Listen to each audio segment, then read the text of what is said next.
여러분 안녕하십니까? 미션 캐스트입니다.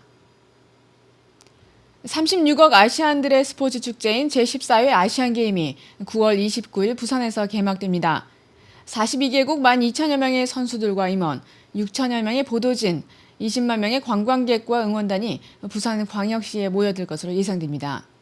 한국스포츠선교연합회는 이번 아시안게임이 민족복음화와 세계 선교를 활성화시킬 수 있는 좋은 기회로 판단하여 개막전까지 지역별로 준비 성회와 말씀 달리기 행사를 실시할 예정입니다. 또 이번 대회를 부산 미션 아시아드로 이름짓고 본 대회에서 나라별로 응원전을 실시해 자연스럽게 선교 활동을 펼친다는 방침입니다.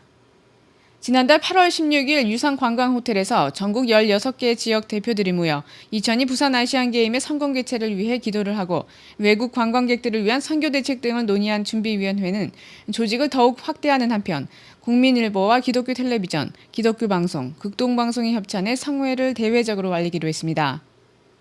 작년부터 기존 신용카드의 혜택을 그대로 유지하면서 사용금액의 일부를 선교비로 지원하거나 기독용품을 구입 시 할인 혜택을 주는 크리스천 카드가 여러 곳에서 발행됐습니다. 최근에는 기독교 국제선교협의회에서 선교사 카드를 발행해 해외 선교사들과 각 교회 후원에 많은 도움이 될 것으로 예상하고 있습니다. 이번에 기독교 국제선교협의회에서 국민은행과 제휴관계를 맺고 발행한 국민은행 선교사 카드도 발행된 지 아직 한 달이 지나지 않았지만 생활 속에서 선교할 수 있다는 장점 때문에 신청자가 늘고 있습니다. 선교사 카드는 사용금액의 0.2%를 은행에서 기독교 국제선교협의회에 지원하고 협회 소속 약 30개국가 100여 명의 선교사들과 천여 곳의 각 교회를 위해 사용됩니다. 김희원 목사는 크리스천이라면 누구나 선교에 동참해야 하는데 직접 가는 선교사들이 있고 뒤에서 후원하는 사역자들이 있다며 선교사 카드는 직접 사역을 뛸 수 없는 크리스천들에게 선교 확장에 물질적 뒷받침을 하는 좋은 기회를 제공한다고 밝혔습니다. 다음 소식입니다. 일본 도쿄지방법원이 지난 8월 21일 통일교 측의 일본 내 통일교 피해자들에게 920만 엔, 우리 돈으로 약 9,200만 원을 보상금으로 지급하라는 명령을 내렸습니다. 문선명 통일교 대책연구소장인 박준철 목사는 8월 27일 일본 도쿄지방법원이 통일교의 합동결혼식 참석 강요와 통일교 교인을 꽃장사, 생선장사, 식당일 등에 동원해 돈벌이에 이용한 것은 위법이라고 판결했다고 밝혔습니다. 박 목사에 따르면 도쿄지방법원은 전 통일교 신자가 통일교를 상대로 제시한 4,300만 원의 피해보상 청구 소송에서 통일교 측은 피해자들에게 920만 원을 지급하라고 판결했습니다. 통일교 측에 피해보상 청구 소송을 제기한 37세에서 40세 남녀 3명은 각각 6년에서 10년간 통일교에 몸담아오면서 합동결혼식을 치르고 집단으로 생활해왔습니다.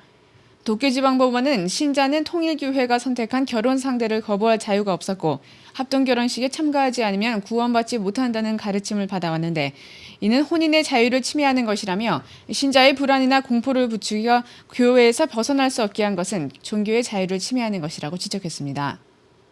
베트남의 소수민족 기독교 신자와 교회에 대한 탄압이 심각한 것은 알려진 사실이지만 특히 몽족 신자들에 대한 정부의 박해가 심각한 상태라고 FEBC 방송이 보도했습니다. FEBC 라디오 방송이 몽족의 청취자들을 대상으로 행한 인터뷰에서 몽족 신자들은 정부에서는 자신들과 교회를 보호하기 위한 조치라며 군인과 경찰을 모든 기독교 마을에 파견해 감시하고 있다고 밝혔습니다. 또한 군인과 경찰들은 모든 기독교인 가정을 일일이 방문하며 집안에 성경, 찬송가 혹은 다른 기독교 서적이 없는지 뒤지고 있고 만일 그들에게 발각되면 바로 소각된다고 증언했습니다. 또 기독교 신자들이 이렇다 할 이유도 없이 구속되는 사례도 빈번하며 행정당국에서 각 가정에 배급한 설탕을 먹고 사망하는 엽기적인 사례도 발생하고 있습니다. 현지인들은 당국이 기독교인들에게 배급하는 설탕에 독극물을 첨가한 것이라고 주장하고 있습니다. 이같이 심각한 탄압이 계속되는 배후에는 2002년이 끝나기 전까지 몽족 등 소수종족들을 사회에서 기독교를 완전히 박멸하겠다는 정부의 강경한 정책이 자리하고 있습니다. 군 네이버스, 옛 이웃사랑회가 아프간 어린이들을 위한 가을 운동회를 준비하고 있어 주목을 받고 있습니다.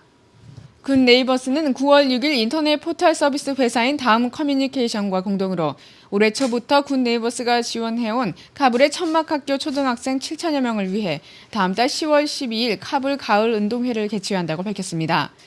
한국 측에서 자원봉사자 15명 등 모두 20여 명이 참가하게 될 이번 운동회는 카불 어린이와 한국 자원봉사자들의 공연, 축구대회, 줄다리기, 이어달리기 등의 행사를 가지며 직접 후원자들과의 만남의 시간도 계획하고 있습니다.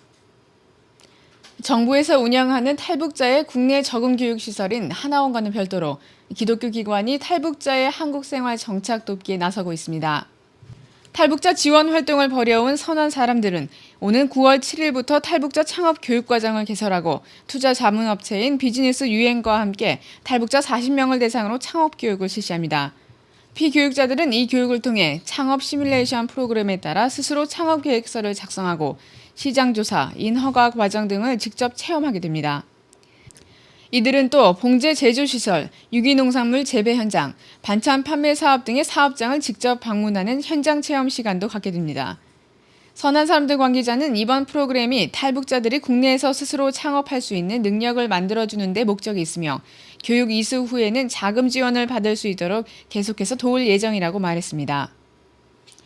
크리스천 퍼스널러티에 의해 위성 디지털 라디오인 가스펠 와우에서 가스펠이 뭐지라는 테마로 일본 최초의 본격 가스펠 방송이 실시되고 있습니다.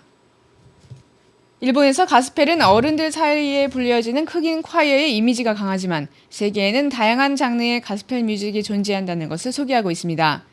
방송에서는 2명의 가스펠 토크가 구성을 넓히는 외에 참회 코너 등 기독교 신자가 아닌 사람들도 즐기면서 가스펠에 접할 수 있는 다양한 코너가 있습니다.